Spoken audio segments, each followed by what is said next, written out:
اسی طریقے سے یہ سمجھیے کہ جب دین کی اصل حقیقت جو وہ کمزور پڑے گی، اس سے ذہنی رشتہ کمزور پڑے گا، دلی لگاؤ کم ہو جائے گا، تو کچھ اور چیزیں آئیں گی جو اس خلا کو پر۔ وہ کیا چیزیں تھیں جو تاریخ بنی اسرائیل میں آئیں؟ وہ تھے اب سفلی اعمال، ٹونے ٹوٹکے، جادو، عملیات، ان کے نتیجے، اس کے ذریعے سے کچھ چیزیں حاصل کرنے کی کوشش کرنا، یہ گویا کہ پرورشن، دین کی پرورشن ہے۔ یہ وہ آکلٹ سائنسز جو ان کے ہاں پھر شروع ہوئی، ان کی دلچسپیاں ان چیزوں کے ساتھ ہوتی چلی گئیں۔ یہاں اب بقیہ جو حصہ ہے، اگرچہ یہ بہت طویل آیت ہے جو آ رہی ہے پہلی، لیکن بہرحال اس میں 2 آیتوں پر ہی بقیہ و رکوع مشتمل ہے، جس میں سے پہلی آیت بہت طویل ہے۔ یہ ہے وہ شے پھر جو خود ہمارے ہاں بھی آپ دیکھیں گے کہ پھر مذہب کا تعلق جو ہے وہ ان چیزوں کے ساتھ رہ جاتا ہے۔ وہ عملیات ہیں، وہ ٹونے ٹوٹکے ہیں، وہ خاص قسم کے جو ہے وہ اعمال قرآنی پر آپ کو پوری کتابیں مل جائیں گی۔ فلاں کام کے لیے اس آیت کا ورد کرو، اور فلاں کام کے لیے جو ہے اس کا چلا کھینچو، اور فلاں کے لیے وہ قرآن مجید پھر اب وہ کتاب ہدایت نہیں، وہ کسی ریولیوشن کا مینول نہیں رہا۔ وہ قرآن مجید جو ہے وہ انسانی زندگی کے پیچیدہ مسائل کے حل کے لیے ادھر رجوع نہیں ہو رہا ہے، بلکہ وہ یہ کہ یہ جو آپ کی ضروریات ہیں یا کوئی اپنے مشکلات ہیں، ان کے حل کے لیے اب اس کو ایک ذریعہ بنا کر وہ عملیات، اس کے حوالے سے قرآن مجید جو ہے وہ گویا کہ مسلمانوں کی دلچسپی کا موضوع۔ تو گویا کہ جیسا کہ میں نے عرض کیا تھا کہ یہ ساری چیزیں وہ بتائی جا رہی ہیں کہ جو وہاں ہوئی ہمارے ہاں بھی ہوئی۔ جیسے کہ حضور نے فرمایا تھا صلی اللہ علیہ وسلم، لَتَتَّبِعُنَّ سُنَنَ مَنْ كَانَ قَبْلَكُمْ، تم لازماً ان لوگوں کی پیروی کرو گے کہ جو تم سے پہلے تھے، یہاں تک کہ اگر وہ گوہ کے بل میں گھسے تھے تو تم بھی گھسو گے۔ اور اس سے بھی آگے بڑھ کر آپ نے بات کہی، میں اسے نہیں دہرا رہا ہوں دوبارہ، بار میں بیان کر چکا ہوں۔ لوگوں نے پوچھا حضور کن کے بارے میں فرما رہے ہیں؟ کیا یہ الیہود والنصارى؟ آپ نے فرمایا فمن، وہ نہیں تو اور کون؟ جو گمراہیاں ان کے آئیں تمہارے ہاں بھی آئیں گی، جو ان کو مغالطے ہوئے تمہارے ہاں بھی ہوں گے، جو من گھڑت عقائد انہوں نے ایجاد کر لیے تھے تم بھی ایجاد کر۔ اور دوسری حدیث وہ ہے کہ جو حالات ان پر وارد ہوئے وہ تم پر بھی وارد ہوں، جیسے عذاب کے کوڑے ان پر پڑے تم پر بھی پڑیں گے، جیسے اللہ تعالیٰ کی طرف سے سرزنش ان کو ہوئی ہے مختلف مراحل پر ان کی تاریخ کے دوران، تمہیں بھی ہوگی۔ وہ تو پھر ایک مستقل موضوع ہے جس پر کہ یہ 2 سابقہ اور موجودہ امتوں کا ماضی، حال اور مستقبل نامی جو میری اس وقت موجود کتاب ہے اس میں اس کی تفصیل موجود ہے۔ بہرحال اب آئیے اس کا مطالعہ۔ وَاتَّبَعُوا مَا تَتْلُو الشَّيَاطِينُ عَلَىٰ مُلْكِ سُلَيْمَانَ۔ اب دیکھیے وَاتَّبَعُوا، جب انہوں نے کتاب کو چھوڑا، دی تو گئی تھی کتاب اور کہا گیا تھا اسے مضبوطی سے تھامو، یہ میثاق جب لیا گیا ان سے، خُذُوا مَا آتَيْنَاكُمْ بِقُوَّةٍ، یہ کتاب ہم نے تمہیں دی ہے اسے مضبوطی کے ساتھ پکڑ لو۔ جب کتاب کو چھوڑا تو جو خلا پیدا ہوا، وَاتَّبَعُوا مَا تَتْلُو الشَّيَاطِينُ عَلَىٰ مُلْكِ سُلَيْمَانَ، پیروی کی انہوں نے، اتباع کیا انہوں نے اس شے کا کہ جس کی پیروی کر رہے تھے، جس کے پیچھے پڑے ہوئے تھے، جس کا اتباع کر رہے تھے شیاطین، اور شیاطین سے مراد یہاں جنات ہے، سرکش جنات۔ علی ملک سلیمان، علی ملک سلیمان سے مراد ہے علی عہد ملک سلیمان، سلیمان کی حکومت کے دوران، اس دور میں شیاطین جن چیزوں کے ساتھ دلچسپی رکھتے تھے، جو ان کے معمولات تھے، انہوں نے اس کا اتباع کیا، اس کی پیروی۔ اب اس کو نوٹ کر لیجئے کہ چونکہ حضرت سلیمان علیہ السلام کے بارے میں ہمیں معلوم ہے کہ جنات پر اللہ تعالیٰ نے انہیں تسلط عطا کیا، ان کی حکومت اس اعتبار سے تاریخ انسانی میں اس کی کوئی دوسری نظیر نہیں ہے۔ ایک مقام پر قرآن مجید میں ان کی دعا بھی یہ نقل ہوئی ہے کہ اللہ مجھے وہ حکومت عطا فرما جو کسی اور کو تو عطا نہ کر۔ اللہ تعالیٰ نے ان کی دعا قبول کی ہے۔ تو جہاں تک تو ملکی تعلق ہے، دنیا کی عام سلطنت کے اعتبار سے ان کی سلطنت کو بہت بڑی سلطنت نہیں تھی، ان کی سلطنت کے حدود یہی تھے، دریائے نیل سے لے کر دریائے فرات تک، اور اسی کو یہ لوگ اسی لیے کہتے ہیں کہ ہماری میراث ہے یہ گریٹر اسرائیل جو ہے، وہ نائل ٹو یوفریٹ، یہ ہے ہمارا، یہ علاقہ ہے، یہ ہماری میراث ہے، یہ یہاں پر گریٹر اسرائیل قائم کر کے رہیں گے۔ تو حضرت سلیمان علیہ السلام کی حدود مملکت تو کوئی ایسی لمبی چوڑی نہیں، دنیا میں اس سے بڑی بڑی سلطنتیں رہی ہیں، رومن امپائر اس سے کہیں بڑی رہی ہے، خود مسلمانوں کی سلطنت جو ہے وہ اس کا 20 گنا سلطنت جو ہے وہ تو حضرت عثمان کے زمانے میں ہو گئی تھی رضی اللہ تعالیٰ عنہ۔ اسی طریقے سے یہ سلطنت عثمانیہ جو آٹومان امپائر وہ کہیں بڑی تھی، لیکن یہ کہ اس کی جو نظیر جو نہیں ہے کسی اعتبار سے، جو کنٹرول انہیں ہوا پر دیا گیا، یعنی عناصر فطرت کے اوپر بھی جو کنٹرول دیا گیا، اسی طریقے سے جنات پر جو کنٹرول دیا گیا، اسی طریقے سے حیوانات پر، پرندوں پر، ان کو بھی استعمال کرنا، ان کی بولیاں جو ہیں ان کو بھی سمجھنا، یہ چیزیں ہیں در حقیقت ڈائمنشنز جو ہیں ان کے، جو اللہ تعالیٰ نے اقتدار انہیں عطا کیا تھا، اس کے ڈائمنشنز اتنے ہیں ملٹی ڈائمنشنل کہ اس کی کوئی دوسری نظیر نہیں ہے تاریخ انسانی کے اندر موجود۔ بہرحال اسی میں چونکہ یہ جنات بھی تھے، اس وقت گویا کہ انسانوں کا اختلاط ان جنات کے ساتھ رہا ہے، اور ان جنات کے اندر جہاں سرکش تھے، ویسے تو یہ کہ وہ سرکش بھی اس وقت تو ان کے تابع تھے، قرآن مجید میں موجود ہے، مقررین بالاسواق، وہ زنجیروں کے اندر جکڑے ہوئے ہوتے تھے جبکہ کام ان سے لیا جا رہا تھا۔ وہ تو اللہ تعالیٰ نے خصوصی ایک معجزانہ غلبہ ہے جو حضرت سلیمان علیہ السلام کو پر عطا کیا تھا، لیکن ان کا جو اختلاط رہا انسانوں کے ساتھ، اس میں ان شیاطین جن نے یہ عملیات اور سفلیات اور یہ دھندے جو ہے یہ ان کے ہاں گویا کہ چھوت لگ گئی ان چیزوں کی بنی اسرائیل کو اسی زمانے میں۔ وَاتَّبَعُوا مَا تَتْلُو الشَّيَاطِينُ، یہ لفظ تتلو کو بھی سمجھ لیجئے، یہ تلاوت کا لفظ بھی اسی سے ہے، تلا یتلو تلاوتن، اس کے معنی پڑھنا، اور تلا یتلو تلون اس کے معنی ہے پیروی کر، جیسے کہ آتا ہے چاند جو ہے وہ گویا کہ پیچھے پیچھے آتا ہے سورج کے، وَالشَّمْسِ وَضُحَاهَا وَالْقَمَرِ إِذَا تَلَاهَا، تَلَاهَا سورج کے پیچھے آ رہا ہے، تو اتباع کرنا، پیچھے پیچھے چلنا۔ اور جب ہم تلاوت کرتے ہیں تو گویا کہ دونوں معنی موجود ہوتے ہیں، اس لیے کہ تلاوت میں آپ پڑھ رہے ہیں، وہ تو تلا یتلو تلاوتن ہو گیا، اور تلاوت میں آپ ٹیکسٹ کو فالو کر رہے ہوتے ہیں، بلکہ بعض لوگ جو ہیں تو آپ نے دیکھا ہوگا ان کی انگلی بھی ساتھ ساتھ چل رہی ہوتی ہے، تو گویا کہ وہ ساتھ ساتھ ٹیکسٹ کو فالو کر، تو یہ دونوں جو مفہوم اس میں شامل ہیں۔ وَاتَّبَعُوا مَا تَتْلُو الشَّيَاطِينُ عَلَىٰ مُلْكِ سُلَيْمَانَ، حضرت سلیمان علیہ السلام کے عہد حکومت میں شیاطین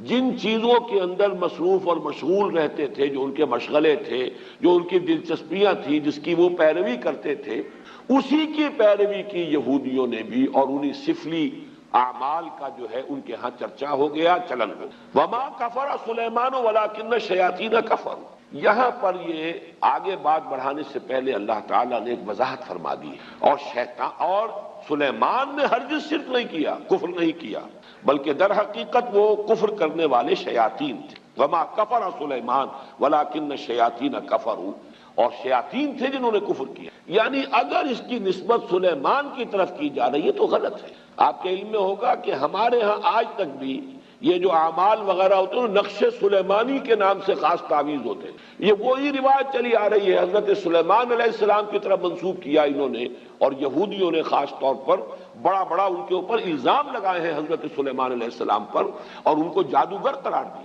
چنانچہ میں یہاں پہ آپ کو مولانا عبد الماجد دریابادی نے جو حوالے دیے، سلاطین جو ایک یعنی جو چیپٹر ہے تورات کا،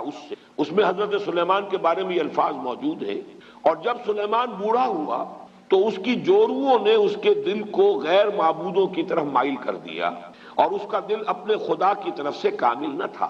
یہ بات حضرت سلیمان کے بارے میں تورات کہہ رہی ہے۔ معاذ قرآن مجید میں آپ دیکھیں گے اکثر و بیشتر ایسے جب جملے آ جاتے ہیں کہ جیسے کہ ایک بات چلتے چلتے اچانک ایک بات اللہ تعالیٰ فرما دیتے، اور اس وقت وہ آدمی کو اگر معلوم نہ ہو تو حیران بھی ہوتا ہے کہ اس بات کے کہنے کی یہاں چندہ ضرورت نہیں تھی۔ جیسے سورہ قاف میں ہے، ہم نے آسمان اور زمین اور جو کچھ ان کے مابین ہے 6 دنوں میں پیدا کیا، وما مسنا من لغوب، اور ہمیں کوئی تکان نہیں طاری ہوئی، ہم پر کوئی تکان طاری نہیں۔ مسلمان اس کو پڑھتے ہوئے حیران ہو جائے گا کہ کون شخص ہوگا جو یہ گمان کر سکتا ہے کہ اللہ کو تکان بھی لاحق ہو، تو ایسی بات کی تردید کی ضرورت کیا؟ یہ بات کھلتی کب ہے؟ جب آپ تورات پڑھیں، وہاں لکھا ہوا ہے کہ اللہ تعالیٰ نے آسمان اور زمین 6 دن میں پیدا کیے اور 7ویں دن آرام کیے۔ اب یہ جو آرام کا تصور ہے، یہی ہے در حقیقت ویکینڈ جو چلا آ رہا ہے ان کے ہاں، یہ 6 دن کام کرو 1 دن آرام کرو، یہ تصور پوری مغربی تہذیب کا ویکینڈ کا تصور یہ ہے کہ اللہ نے بھی آسمان اور زمین 6 دن میں پیدا کیے اور پھر 7ویں اس نے آرام کیا، گویا کہ تکان لائق ہوئی۔ وہاں پر اب وہ چلتے چلتے وَلَقَدْ خَلَقْنَا السَّمَاوَاتِ وَالْأَرْضَ وَمَا بَيْنَهُمَا فِي 6 أَيَّامٍ وَمَا مَسَّنَا مِن لُغُوبٍ، ہمیں کوئی تکان طاری نہیں۔ اسی طرح کا معاملہ یہاں ہے کہ چونکہ تورات کے مرتبین نے یہ سب کچھ کیا ہے، حضرت سلیمان علیہ السلام کے بارے میں تو میں آپ کو ایک اور جملہ سناتا ہوں، کیونکہ امام طبری نے اپنی جو ان کی علامہ ابن جریر طبری نے اپنی تفسیر میں اس کو نقل کیا ہے، وہ بھی میں سناؤں گا، لیکن ایک دوسرا اور بھی قول جو مولانا عبد الماجد دریابادی نے نقل کیا ہے، سو از بس کہ اس کا دل خداوند اسرائیل کے خدا کی جانب سے برگشتہ ہوا، اس لیے خداوند سلیمان پر غضبناک ہوا اور اس نے اسے حکم دیا تھا کہ وہ اجنبی معبودوں کی پیروی نہ کرے، پر اس نے اپنے خداوند کے حکم کو یاد نہ رکھا۔ وہی کنگز سلاطین نامی جو چیپٹر ہے اولڈ ٹیسٹمنٹ کا، اسی سے یہ دونوں میں نے آپ کو حوالے سنائے ہیں۔ اس کی نفی ہے جو قرآن نے یہاں کیا ہے، وما کفر سلیمان ولکن شیاطین کفر۔ سلیمان تو ہمارے بندے، ہمارے نبی اور ہمارے پسندیدہ بندے، ان کی طرف اس طرح کی نسبت کرنا جو ہے یہ غلط ہے۔ یہ شیاطین تھے، وہاں جنات تھے۔ اس وقت چونکہ رہا اختلاط، انہوں نے یہ سارا جو ہے کفر پھیلایا، اور یہ سارے سفلی علوم جو ہے وہ ان کے ذریعے سے یہودیوں کے اندر سرایت کر گئے۔ یہاں میں علامہ ابن جریر طبری کا بھی حوالہ آپ کو سنا دوں۔ قال بعض احبار الیہود، علامہ ابن جریر فرماتے ہیں کہ یہود کے بڑے بڑے علماء میں سے بعض نے یہ کہا ہے، وہ یہ کہتے تھے آپس میں، الا تعجبون من محمد، آپس میں گفتگو کرتے ہیں تمہیں تعجب نہیں ہوتا محمد پر صلی اللہ علیہ وسلم، یزعم ان ابن داؤد کان نبیا، وہ یہ بتا رہا ہے، کہہ رہا ہے محمد صلی اللہ علیہ وسلم کہ ابن داؤد یعنی حضرت داؤد کے بیٹے تھے حضرت سلیمان، وہ نبی تھے۔ وما کان الا ساحرا، وہ تو سوائے ایک جادوگر کے اور کچھ تھا ہی نہیں۔ سلیمان کی یہ شان ہے جو تورات کے یہ مرتبین جو ہے انہوں نے اپنے ہاں درج کی۔ تو اس کی نفی قرآن مجید نے یہاں کی ہے۔ جہاں جہاں موقع ملتا ہے، جو بھی پردے ڈال دیے گئے تھے انبیاء کی سیرت و کردار پر یا داغدار کر دیا گیا تھا، قرآن مجید ان داغوں کو، دھبوں کو دھویا ہے۔ اور اس کا بھی ایک خاص سبب تھا اصل میں، کیوں بنی اسرائیل نے اپنے انبیاء کی سیرتوں کو داغدار کیا، اس کا سبب بھی سمجھ لیں۔ دیوانہ بکار خیش ہوشیار یہ بغیر کسی سبب اور بغیر کسی مقصد کے نہیں تھا۔ جب ان کے علماء کے اندر اخلاقی زوال آیا، انحطاط آیا، اب لوگ ان پر انگلیاں اٹھاتے تھے کہ تم اتنے بڑے عالم ہو کر، اتنے بڑے مذہبی رہنما ہو کر یہ تمہاری حرکت۔ انہوں نے اپنے دفاع میں نبیوں کے اوپر اس طرح کے چھینٹے اڑا کر کہ یہ تو ہوتا ہی ہے، جب نبی ایسے تھے تو اگر ہمارے ذریعے سے کچھ ہو گیا تو کون سی بڑی بات ہو گئی، ہم تو پھر نبی بھی نہیں ہیں۔ یہ اپنے آپ کو بچانے کے لیے در حقیقت، اور یہ اس کی مثالیں اور بھی تاریخ میں آپ کو ملیں گی، میں زیادہ تفصیل میں اس وقت نہیں جانا چاہتا، لیکن اس وقت صرف یہ وضاحت میں کرنا چاہتا تھا کہ وما کفر سلیمان ولکن الشیاطین کفروا یعلمون الناس السحر، وہ لوگوں کو سحر سکھاتے۔ اب یہ سحر جو ہے، جو کہ شریعت محمدی صلی اللہ علیہ وسلم میں یہ کفر ہے، آگے آ جائے گا اس کی وضاحت کی۔ جادو ہے تو حقیقت، لیکن جادو کرنا کفر ہے۔ اگرچہ اس میں اختلاف ہمارے بعض فقہا کا ہے کہ آیا سیکھا بھی جائے یا نہ جائے، یعنی اس لیے کہ بعض اوقات توڑ کرنا پڑتا ہے کسی جادو کا، تو اگر آپ اس فن کے واقف نہیں ہوں گے تو آپ اس کا توڑ کیسے؟ اس حوالے سے تو رائے ہے کہ اس کی معلومات اس کے بارے میں حاصل کی جا سکتی ہیں، لیکن بعض فقہا کے نزدیک اس کا سیکھنا کرنا تو ہے ہی ہے کفر، اس میں تو شک ہے ہی نہیں، خود جادو کرنا، لیکن جادو کا علم حاصل کرنا یہ بھی کفر، یہ بھی ممنوع ہے، یہ بھی حرام ہے۔ اس لیے کہ ظاہر بات ہے کہ وہ ذریعہ کفر بننے والی۔ یعلمون الناس السحر، اس کی اصل حقیقت کیا ہے وہ میں ذرا تھوڑی دیر میں آگے جو موضوع آ رہا ہے اس کے حوالے سے بات کروں گا۔ وما انزل علی الملکین ببابل ہاروت و ماروت، یہ ماں جو ہے اس کا عطف ہے واتبعوا ما تتلو الشیاطین، وہ ماں جو آیا تھا انہوں نے پیروی کی اس شے کی جو شیاطین جن جس مشغلوں کے اندر مصروف رہے تھے ان کی پیروی کی، اسی ماں پر، وما یعنی جو انہوں نے پیروی کی تھی ان کی، کہ جو حضرت سلیمان علیہ السلام کے زمانے میں شیاطین جو کچھ سکھاتے تھے اس کی پیروی کی۔ وما انزل علی الملکین ببابل ہاروت و ماروت، اور پیروی کی انہوں نے اس کی جو نازل کیا گیا دو فرشتوں پر جو ہاروت اور ماروت تھے بابل۔ یہاں پہلے میں چاہتا ہوں کہ جو مختلف آراء ہیں وہ بیان کر دوں۔ یہ ملکین جو ہے لام کے زبر کے ساتھ، یہ ہے ہماری جو معروف اور مشہور قرات ہے، دو فرشتے، لام کی زیر کے ساتھ اس کے معنی ہو جائیں گے دو بادشاہ۔ یہ دونوں قراتیں سلف میں موجود ہیں۔ جو لوگ اس کو ملکین پڑھتے ہیں اس کا مطلب یہ ہے کہ بابل کے دو بادشاہوں کا ذکر یہاں ہو رہا ہے، کہ ان کا یہ شغل تھا جو بھی تھا، جس کا تذکرہ میں بعد میں کروں گا کہ کیا شغل تھا، لیکن ابھی صرف یہ نوٹ کر لیجئے کہ ہمارے ہاں کی مشہور قرات ملکین ہے، اور تقریباً مفسرین کا اجماع اس پر ہے کہ ملکین ہے، یہ فرشتے ہیں دو کہ جو بابل میں اتارے گئے تھے۔ وما انزل علی الملکین ببابل ہاروت و ماروت، اگر تو ملکین پڑھا جائے اس کو دو بادشاہ تو پھر اشکال بہت سے رفع ہو جاتے ہیں، پھر بہت سی چیز جو ہے جو مسائل اس میں پیدا ہوتے ہیں تفسیری، ان کا حل ہو جاتا ہے۔ لیکن جیسا کہ میں نے عرض کیا، اگرچہ یہ قرات ہمارے ہاں ہے لیکن اکثر مفسرین کا اجماع یہی ہے کہ یہ ملکین ہی ہے، اور یہ مراد اس سے فرشتے۔ بابل در حقیقت قدیم نام ہے ملک عراق، پورے ملک کا نام بھی بابل، اور اس کا جو صدر مقام تھا وہ بھی بیبیلونیا، وہ بھی بابل تھا۔ اسی کے نام سے پورا ملک جو ہے وہ پہچانا جاتا ہے۔ آج بھی اگر آپ مصر میں جائیں گے تو قاہرہ کو مصری مصر کہتے ہیں، مصر اصل میں قاہرہ ہے۔ گویا کہ اگر کسی سے پوچھا کہاں جا رہے ہیں، اگر آپ نے کہیں اسماعیلیہ میں یا کہیں اسکندریہ میں پوچھا کہاں جا رہے ہیں، مصر، یعنی مصر جا رہا ہوں، حالانکہ وہ مصر ہی میں ہے اس وقت، لیکن یہ کہ وہ قاہرہ کو مصر۔ اسی طریقے سے یہ بیبیلونیا، یہ بابل جو ہے یہ پورے ملک کا نام بھی تھا اور اس صدر مقام کا بھی۔ یہ صدر مقام جو ہوتا تھا یہ آج کے بغداد سے 60 میل جنوب میں اسی دریائے فرات کے کنارے پر یہ شہر آباد تھا بیبیلونیا۔ تو در حقیقت وہاں چونکہ اب یہ ذہن میں رکھیے کہ فلسطین مغرب میں ہے، شام کا علاقہ ہے، یہ عراق جو ہے یہ اس کے مشرق میں ہے، اس سے مشرق میں پھر ایران ہے۔ ان تین ملکوں کے ساتھ جو ہے معاملہ رہا ہے یہود کی تاریخ کا، کہ یہود پر جب نبوکدنضر جو تھا وہ بادشاہ تھا بیبیلونیا کا، عراق کا، اس نے حملہ کیا تھا 6 صدی قبل مسیح میں، اور اس کے بعد جو اس نے یہ یوں سمجھیے کہ تقریباً حضرت سلیمان علیہ السلام کے 300 برس بعد، حضرت سلیمان کا زمانہ تو یہ تو گویا کہ تاریخ بنی اسرائیل کا جو ان کا گولڈن پیریڈ، سنہری دور، اس کا نقطہ عروج ہے حضرت سلیمان کا دور۔ حضرت سلیمان کے انتقال کے ساتھ ہی ان کی مملکت 2 حصوں میں تقسیم ہو گئی، 2 بیٹوں کے مابین، ایک شمالی اس کا نام اسرائیل تھا اور ایک جنوبی اس کا نام یہودا تھا۔ یہ 2 مملکتیں بن گئی حضرت سلیمان کے انتقال کے فوراً بعد۔ زوال شروع ہوا، پہلے وہ اسرائیل تباہ ہوا، پھر یہ یہودا بھی جو ہے تباہ ہوا ہے نبوکدنضر کے ہاتھوں، اور ہیکل سلیمانی مسمار ہوا، 6 لاکھ آدمی اس نے قتل کیے، یہودی 6 لاکھ کو قیدی بنا کر لے گیا۔ یہ جو قیدی بنا کر لے کر گیا ہے، اور یروشلم میں ایک متنفس باقی نہیں رہا۔ یہ کیپٹیوٹی کا دور جو تھا، اس دور میں انہوں نے جو عراق میں جادو والا معاملہ تھا یہ وہاں پر جا کر سیکھ، گویا کہ 2 آتشا ہو گیا یہودیوں کا معاملہ، یہ جنتر منتر، جادو، عملیات، سفلیات، آکلٹ سائنسز ان کی جتنی تھی۔ ایک تو یہ کہ جو پہلے سے فلسطین میں موجود تھا یہ معاملہ، یہ انہوں نے وہاں سے شروع کیا،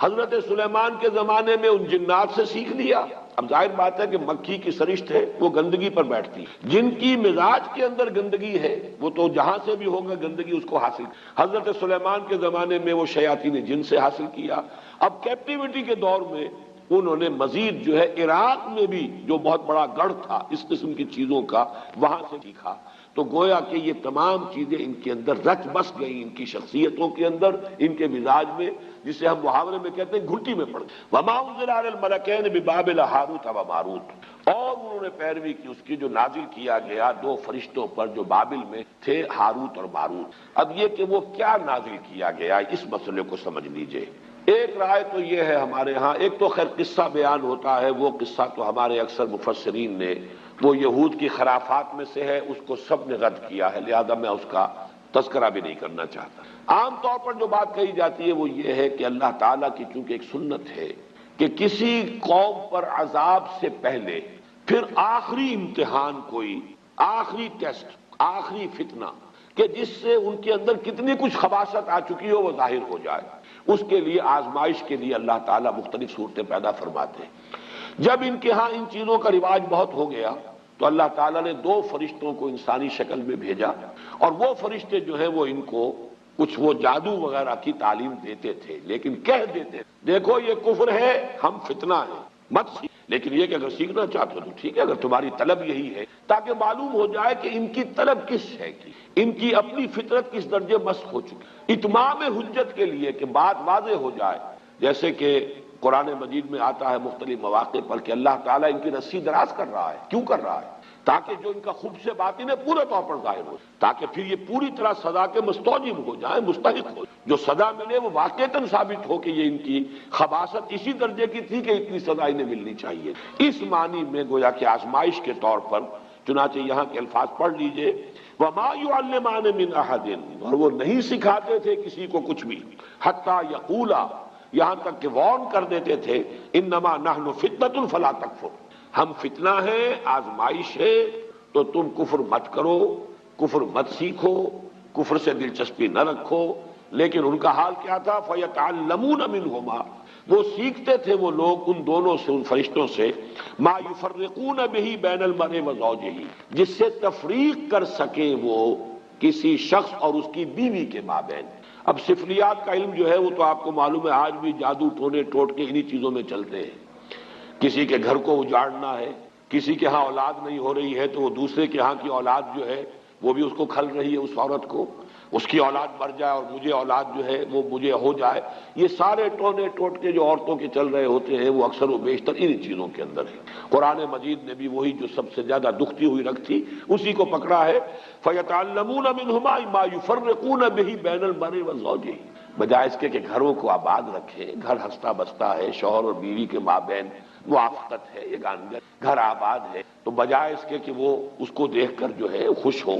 اس کے اندر کوئی فساد پیدا کرنا، کوئی اختلاف پیدا کرنا، ان کے درمیان کوئی دنگا اور لڑائی کی شکل پیدا کرنا، تفرقہ پیدا کر دینا۔ یہ بھی ہو سکتا ہے کہ کوئی شخص جو ہے کسی عورت کی سے خود شادی کا خواہش مند ہو اور اس کے لیے اس نے یہ سارے جو ہے ہتھ کنڈے کیے ہو۔ ما یفرقون بھی،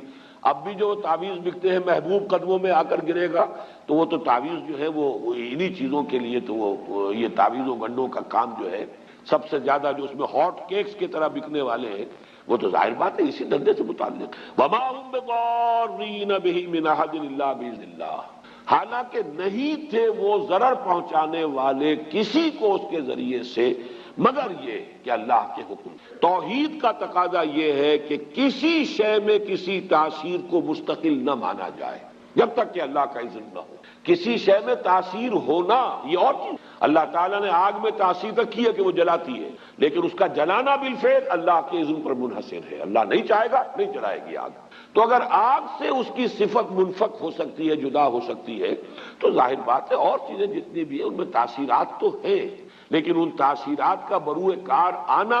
بالفعل نتیجہ خیز ہونا اللہ کے اذن کے بغیر نہیں ہے۔ چونکہ یہود جو ہے وہ توحید کے مدعی ہیں، اور یہ ماننا پڑتا ہے دنیا میں جتنی توحید ان میں رہی ہے، باقی آپ مسلمانوں کے معاملے کو چھوڑ دیجئے، وہ تو پھر ایک یعنی آخری امت ہے، اور جس طریقے سے تکمیل ہوئی ہے اور دین کی حفاظت کا اللہ نے انتظام کیا ہے تو وہ معاملہ علیحدہ ہے۔ باقی مسلمانوں کو، اس امت محمد صلی اللہ علیہ وسلم کو علیحدہ کر دیجئے تو تاریخ انسانی میں توحید کا اتنا چرچا کسی قوم میں نہیں رہا جتنا یہود میں، اس میں کوئی شک نہیں۔ ان کے ہاں وہ شرک کی وہ دوسری آلائشیں جو ہے توہمات شرک کم آئے ہیں، لیکن یہ کہ ان معاملات کے اندر اللہ تعالیٰ نے اسی لیے حوالہ دیا کہ توحید کے اگر قائل تھے تو اس کا تو نتیجہ یہ نکلنا چاہیے کہ کسی شے میں کوئی تاثیر بغیر اذن رب اس کا کوئی ظہور نہیں ہو سکتا، نتیجہ خیز نہیں ہو سکتا۔ لہذا ان معاملات کے اندر بھی لینا در حقیقت توحید کے منافی۔ وَيَتَعَلَّمُونَ مَا يَضُرُّهُمْ وَلَا يَنفَعُهُمْ، اور وہ سیکھتے تھے وہ چیزیں جو انہیں نقصان پہنچاتی تھی، فائدہ نہیں پہنچاتی۔ وَلَقَدْ عَلِمُوا لَمَنِ اشْتَرَاهُ مَا لَهُ فِي الْآخِرَةِ مِنْ خَلَاقٍ،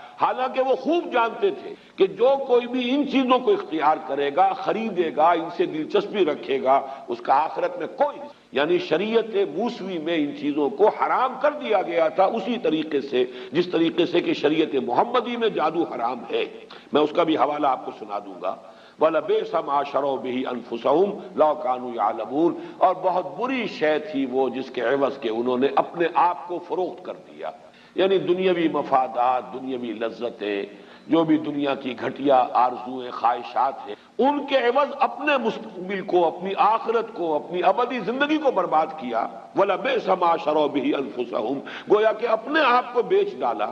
اپنے آپ کو جہنم کا ایندھن بنا دیا ان چیزوں کے لیے، ان کی طلب میں، ان کے حصول کے لیے۔ لَوْ كَانُوا يَعْلَمُونَ، کاش کہ یہ جانتے ہوتے، انہیں علم حقیقی حاصل ہوتا۔ وَلَوْ أَنَّهُمْ آمَنُوا وَاتَّقَوْا لَمَثُوبَةٌ مِّنْ عِندِ اللَّهِ خَيْرٌ، اور اگر اس کے برعکس وہ ایمان اور تقویٰ کی روش اختیار کیے رہتے۔ اب یہ گویا کہ مجھ سے اور آپ سے بھی کہا جا رہا ہے اور امت مسلمہ سے کہا جا رہا ہے کہ بجائے ان چیزوں میں دلچسپی رکھنے کے، اگر ایمان، تقویٰ، جہاد، احسان، جو اللہ نے دین کے لیے جو یہ مقامات جو ہیں، مقامات بلند جو تمہارے لیے جن کا راستہ کھول دیا ہے، ان کی طرف توجہ رکھو، ان گھٹیا چیزوں کی طرف کوئی میلان نہ ہو، کوئی توجہ نہ ہو۔ وَلَوْ أَنَّهُمْ آمَنُوا وَاتَّقَوْا لَمَثُوبَةٌ مِّنْ عِندِ اللَّهِ خَيْرٌ، تو جو بدلہ اور ثواب اور اجر اللہ کی طرف سے ملتا کتنا بہتر ہوتا۔ لَوْ كَانُوا يَعْلَمُونَ، کاش کہ انہیں معلوم ہوتا۔ میں نے وہ جو عام اس کی جو ایک تفسیر ہے اس کے حوالے سے تو یہ بات پوری کر دی۔ اس موضوع پر یہ کہ کیا چیز تھی جو نازل کی گئی تھی فرشتوں پر، ہاروت اور ماروت پر، اگر انہیں فرشتے ہی مانا جائے، جیسا کہ اکثر مفسرین کا اجماع ہے۔ اس موضوع پر میں سمجھتا ہوں کہ مولانا امین احسن اصلاحی صاحب نے جو رائے ظاہر کی وہ بہت مضبوط ہے، قوی ہے، اور وہ یہ ہے کہ اصل میں ایک علم وہ بھی ہے جسے ہم کلمات کی تاثیرات کا علم کہتے ہیں، روحانی اثرات، جیسے مادی چیزیں ہیں، میٹر ہے، فزیکل کمپاؤنڈز، کیمیکل کمپاؤنڈز ہیں، ہر شے کی اپنی پراپرٹیز ہیں، ان کی تاثیرات ہیں، ایسے ہی کلمات کے بھی کچھ خواص ہیں۔ جیسے آپ کو معلوم ہے ساؤنڈ ہے، آواز ہے، اس کی اپنی ایک تاثیر ہے۔ ایک آواز ہے کہ جس سے طبیعت کے اندر انشراح پیدا ہو جاتا ہے، خوشی ہوتی ہے۔ آخر یہ موسیقی میں کیا ہوتا ہے؟ وہی آواز ہے، کسی اور آہنگ میں آئی ہے، دل افسردہ ہو جاتا ہے، غم کی کیفیت طاری ہو جاتی ہے آواز۔ آواز ہی کی تاثیر وہ بھی ہے، آواز ہی کی تاثیر۔ اسی طریقے سے کلمات، ان کی کچھ تاثیرات ہیں۔ ایک تو معنی ہے، اس لفظ کے یہ معنی ہے، اس لفظ کے یہ معنی ہے، اس لفظ کے یہ معنی ہے، اس لیے کہ ہم نے ان الفاظ کو وضع کیا ہے کچھ چیزوں کا مسمى بنا کر، یہ گھڑی ہے، یہ اینک ہے۔ لیکن یہ کہ ان کلمات کی کوئی روحانی تاثیرات بھی ہیں، ان کا انکار نہیں کیا جا سکتا۔ ان تاثیرات کا استعمال ہے کہ جو ان اعمال کے، ان تاثیرات کو، ان کی جو ظاہر بات ہے کہ اسی کو غلط استعمال جادو کی شکل میں ہو، انہی کلمات کا استعمال ہے، ان کے اندر تاثیرات ہیں، ان کا ایک استعمال جادو کے لیے ہو رہا ہے۔ لیکن ایک زمانے میں ضرورت پیش آتی ہے، مختلف دور میں، جیسا کہ ہندوستان میں بھی ہمیں معلوم ہے کہ ایک حد تک یہ علم بھی دیا گیا یا لوگوں نے حاصل کیا دشمنوں کا اور مخالفوں کا توڑ کر۔ ہندوستان میں جوگی، سنیاسی، انہوں نے جو بھی نفسیاتی ایکسرسائزز کی ہوئی تھی، جس طرح کی جو بھی چلہ کشی کی ہوئی تھی، اس سے جو بھی لوگوں کے اوپر اپنی روحانیت کا ایک جو ہے وہ فسوطاری کیا ہوا تھا، روب ڈالا ہوا تھا۔ اب ظاہر بات ہے کہ اس روب کو توڑے بغیر یہاں ہمارے صوفیہ اسلام کی تبلیغ نہیں کر سکتے، لہذا انہوں نے ان چیزوں کا علم حاصل کیا ایک درجے، اور ان کو حاصل کر کے اور پھر ان کا جو ہے مقابلہ کر کے انہیں اس میدان میں بھی شکست دی، اور اس کے بعد یہ کے لیے راستے کھل گئے کہ پھر انہوں نے دین کو سمجھا اور دین کی طرف آئے، اور جو اصل دین ہے اس کی تعلیم بھی ان تک پہنچ گئی۔ اسی طریقے سے آپ کو معلوم ہے ہندوستان میں یہ قوالی کا رواج کیوں؟ ہندو مزاج کے اندر یہ موسیقی جو ہے وہ ان کے مذہب کے ساتھ گندھی ہوئی ہے، رچی بسی ہوئی ان کے مزاج کے، اس کے حوالے سے وہ ان کی پوری عبادات بھی جو ہے وہ بھجن ہے یا جو اور جس طریقے سے ہے، وہ ان کے ہاں اس درجے ان کی طبیعت ثانیہ بن چکے تھے کہ اس ذریعے سے ان تک بات پہنچانے کے لیے کچھ لوگوں نے اس راستے کو بھی اختیار، اگرچہ وہ شروع میں جو یہ قوالی ہوتی تھی اس میں یہ مزامیر نہیں ہوتے، انسٹرومنٹل میوزک نہیں تھا، وہ صرف یہ کہ ظاہر بات ہے کہ وہ میوزک جو اللہ تعالیٰ نے انسان کی اپنی آواز میں رکھ دیا ہے، جس کے لیے فرمایا گیا کہ قرآن مجید کو مزین کرو، زین القرآن باصواتکم، قرآن مجید کو اچھی سے اچھی آواز میں خوش الحانی کے ساتھ پڑھو تاکہ قرآن مزین ہو جائے۔ قرآن کے اندر جو اس کے صوتی آہنگ ہے، اس کی اپنی تاثیر ہے۔ ایک اچھا قاری قرآن پڑھ رہا ہو، اس کے اثرات چاہے سمجھا نہ ہو آپ نے، سمجھنا اپنی جگہ پر ایک اور سورس ہے علم کا، اور وہ ضروری ہے، قرآن اسی لیے نازل کیا گیا ہے لِيَدَّبَّرُوا آیاتہ، تاکہ اس کی آیات پر غور کیا جائے۔ یہ جو ہے اس کی ترجیحات کے اندر تو رہے گا، لیکن یہ کہ اس کی قرات کے اندر اپنی ایک تاثیر ہے، اس کا انکار کرنا درست نہیں ہے۔ اگر اس کی کوئی تاثیر نہ ہوتی تو اتنی تاکید نہ ہوتی۔ مَن لَّمْ يَتَغَنَّ بِالْقُرْآنِ فَلَيْسَ مِنَّا، جو قرآن مجید کو اچھی آواز سے، حسن صوت سے نہیں پڑھتا وہ ہم میں سے نہیں ہے، اس درجے تاکید۔ بلکہ جیسا کہ حضرت ابو موسیٰ اشعری رضی اللہ تعالیٰ عنہ کی تحسین فرمائی حضور نے کہ ایک رات آپ مدینے گلیوں میں جب آپ کچھ گشت فرما رہے تھے تو حضرت ابو موسیٰ اشعری رضی اللہ تعالیٰ عنہ وہ تہجد کی نماز میں قرآن پڑھ رہے ہیں، اور اس اللہ تعالیٰ نے انہیں ایسی آواز دی تھی، کافی دیر تک حضور وہاں کھڑے سن۔ ظاہر بات ہے مکان تو ایسے تو نہیں تھے ہمارے، وہ تو ایک ایک کسی کا کمرہ، ایک ایک کوئی کوٹھڑی ہوتی تھی، حجرات تھے، اس کے اندر جو بھی وہ پڑھ رہے تو باہر گلی میں سنائی دے رہا ہے۔ صبح فجر میں جب ملاقات ہوئی ہے تو پھر حضور نے حضرت ابو موسیٰ سے پھر یہ فرمایا، یا ابا موسیٰ انک قد اوتیت مزمارا من مزامیر آل داؤد، اے ابو موسیٰ آپ کو تو، تمہیں تو اللہ تعالیٰ نے آل داؤد کے سازوں میں سے ایک ساز عطا کی، یہ ساز جو ہے گلے میں تمہارے یہ ساز ہے، تو یہ جو فطری ساز تھا اصل میں اس کا استعمال کیا گیا تھا، اور اس کے ذریعے سے اس کا بہترین استعمال کیا گیا، بعد میں اضافے ہوتے چلے گئے۔ وہ میں موجودہ قوالی کو نہیں کہہ رہا، بلکہ جو آغاز تھا قوالی کا وہ اس انداز میں۔ اسی طریقے سے گویا کہ کچھ کلمات کی تاثیر اور اس کے جو خواص، ان کا کوئی علم تھا جو ایک زمانے میں دیا گیا ہے، ورنہ جادو کے بارے میں تو جیسا کہ میں نے عرض کیا، یہ کتاب استثناء جو ہے، یعنی فلسطین میں صحرائے سینا میں جبکہ ابھی تھے بنی اسرائیل، حضرت موسیٰ علیہ السلام ساتھ تھے،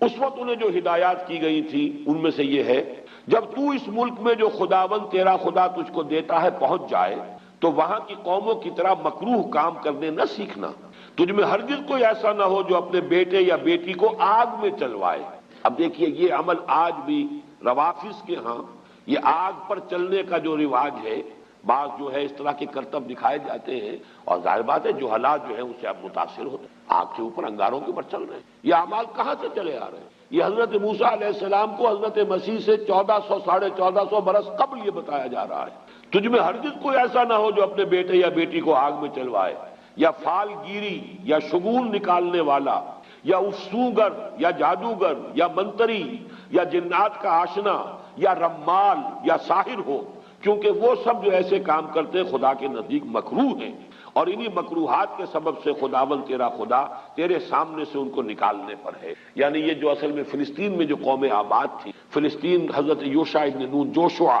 جو جانشین تھے حضرت موسیٰ علیہ السلام کے، ان کے ہاتھوں جب فتح ہوا ہے تو فلسطین میں جو قومیں اس وقت آباد تھی ان میں یہ اعمال موجود تھے، لیکن ہوا یہی کہ انہوں نے جا کر وہاں پہ وہ اعمال ان سے سیکھے۔ پھر جب ان کا وہ دور آیا ہے کہ جب حضرت طالوت کو جالوت کے مقابلے کے لیے اللہ کے جو نبی اس وقت سموئیل نبی انہوں نے معین کیا ہے، تو جو اصلاحات ان کے ذریعے سے ہوئی ہیں، اور ساؤل اصل میں نام ہے تورات میں حضرت طالوت کا، ساؤل نے جنات کے آشناؤں اور افسوگروں اور جادوگروں کو ملک سے خارج کر پرج ہوئی ہے۔ جو ان کا جو گولڈن پیریڈ شروع ہوا حضرت طالوت، حضرت داؤد، حضرت سلیمان، یہ 100 برس ہے تو یہ پرج کر دی۔ لیکن پھر حضرت سلیمان علیہ السلام کے زمانے میں وہ جنات کے ساتھ جو ان کا خلا ملا ہوا، پھر وہ شیطانی اعمال، سفلی اعمال، وہ جادو، وہ ٹونے ٹوٹکے آ گئے، اور دو آتشا ہو گیا معاملہ یہ جب یہ عراق میں رہے، بیبیلونیا میں کیپٹیوٹی میں، حالت اسیری میں، پھر وہاں پر جو معاملہ اپنی انتہا کو پہنچا تو اللہ تعالیٰ نے پھر وہاں پر جو ہے ان فرشتوں کو جو معروف تفسیر ہے اس کے مطابق فتنہ بنا کر بھیجا، اور دوسری رائے جو مولانا اصلاحی صاحب کی ہے کہ اصل میں وہ فرشتوں پر جو چیز نازل کی گئی تھی، بہرحال وہ ساحری جادوگری نہیں ہو سکتی، بلکہ معلوم ہوتا ہے کہ انہی کلمات کے خواص کا علم تھا جو ایک زمانے میں ان کو اس لیے تلقین کیا گیا کہ اس کے ذریعے سے وہ دشمنوں کا توڑ کر سکیں، دشمنوں کا مقابلہ کر اس کو صحیح مقصد کے لیے استعمال کر سکیں، لیکن جب ان کی ذہنیت مسخ ہوئی انہوں نے اسی کو برے مقاصد کے لیے، غلط مقاصد کے لیے، جیسے دو دھاری تلوار ہے آپ اسے کسی اچھے مقصد کے لیے بھی استعمال کر سکتے ہیں، لیکن جب آپ کی اپنی ذہنیت مسخ ہو جائے گی تو اسی کو آپ کسی غلط کام کے لیے استعمال کریں گے، تو پھر وہ ہوتے ہوتے وہ جادوگری اور وہ یہ سفلی اعمال اور آکلٹ سائنس، ان سب کا معاملہ جو ہے ان کے ہاں رواج پا گیا۔ بس یہ وہ رائے ہے کہ جو میں نے سمجھا کہ وہ میں آپ کے سامنے لے آؤں، مجھے مولانا امین احسن اصلاحی صاحب کی اس رائے سے اتفاق ہے۔ باقی اب اصل میں یہ سمجھ لیجیے جو میں نے اس بات شروع میں عرض کی، علم کے بارے میں قرآن مجید جو واضح کرتا ہے وہ یہ ہے کہ علم صرف دو ہے، تیسری کسی شے کے پیچھے پڑنا یہ در حقیقت اللہ تعالیٰ کے حکم کی خلاف ورزی، یہ جن کو آکلٹ سائنسز کہا جاتا ہے۔ اسی لیے حضور نے فرمایا جس کسی نے کسی نجومی کی بات کی تصدیق کی اس نے میرے لائی ہوئی شے کی تکذیب۔ اب یہ چاہے وہ ہاتھوں کی لکیروں کا علم ہو، چاہے وہ اب ہمارے ہاں اس کو بھی سائنس کہہ دیتے ہیں، سائنس آف نمبر، اگرچہ جب اس کو واضح کریں گے تو پھر وہ آکلٹ سائنسز کا لفظ آتا ہے، اور یہ ہاروسکوپس بنے ہوتے ہیں، اور یہ جو ہر اخبار کے اندر چلے آ رہے ہیں، اور فلاں کا یہ ہے اور فلاں کا وہ ہے، یہ مختلف حوالوں سے جو ہے وہ قسمتیں ہیں، فال گیری ہے، یہ تمام چیزیں جو ہے در حقیقت یہ اس دائرے میں آتی ہیں کہ جن سے دلچسپی رکھنا گویا کہ دین کے مقاصد کے برعکس حضور کے وہ الفاظ ان سب کے اوپر آئیں گے، اگرچہ یہ سب غلط نہیں ہے، ان کے اندر تاثیرات ہیں، حقیقتیں ہیں،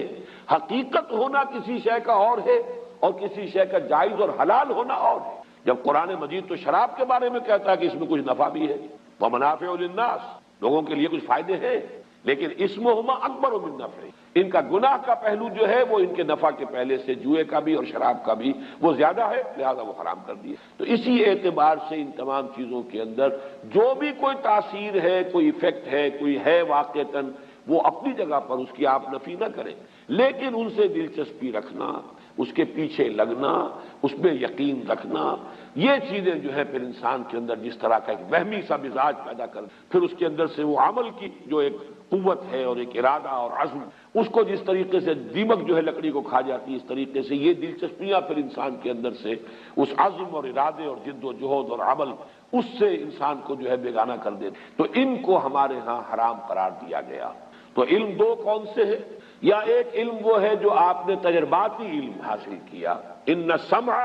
والبصر والفؤاد کل اولئک کان عنہ مسئول. اسی لیے وہاں فرمایا گیا ولا تقف ما لیس لک بہ علم، مت پیچھے پڑو، مت دلچسپی رکھو ان چیزوں سے جس کے لیے تمہارے پاس کوئی علم نہ. اس لیے کہ علم کے لیے اللہ تعالیٰ نے تمہیں جو ذرائع دیے ہیں، ان السمع والبصر والفؤاد کل اولئک کان عنہ مسئولا. اور اس مرتبہ جو منتخب نصاب کا درس میں نے مکمل کیا ہے، میں واضح کر چکا ہوں اپنی رائے کہ فؤاد کا ترجمہ جو عام طور پر دل کیا گیا، مجھے اختلاف ہے. میرے نزدیک فؤاد جو ہے در حقیقت وہ یہ عقل، فائدہ ہوتا ہے کسی شے سے کوئی شے اخذ کر لینا.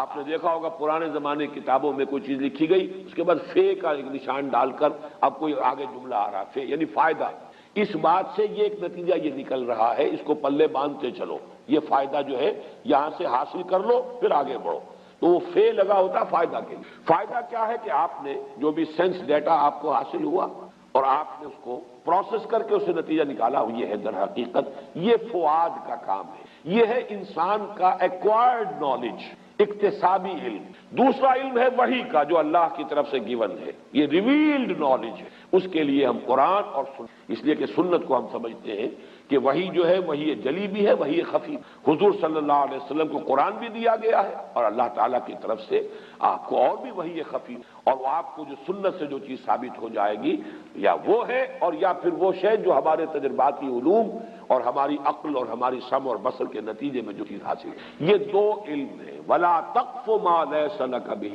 علم ان السمع والبصر والفؤاد اولئک کان عنہ مسئولا. یا علم ہے قرآن اور سنت کا علم، یا اس سے استنباط، اس سے استدلال. عقل یہاں بھی لگے گی، اجتہاد جو ہے وہ عقل ہے. قرآن اور سنت کی بنیادی جو چیزیں ہیں ان سے استنباط کرنا، استدلال کرنا، قیاس کر کے نئی صورتحال کے بارے میں حکم جو ہے اس سے نکالنا، یہ عقل کا استعمال ہو جائے گا. لیکن سورس یا ریویل نالج وحی خفی ہے، وحی جلی. لیکن وحی خفی نبی کسی اور ولی اللہ کی وحی خفی جو ہے وہ حجت نہیں ہے. کوئی بڑے سے بڑا ولی ہو، بڑے سے بڑا اس کا کشف ہو، بڑی سے بڑی اس کو جو ہے وہ بشارت ہو گئی ہو، دین میں حجت نہیں ہے. حجت اللہ کی کتاب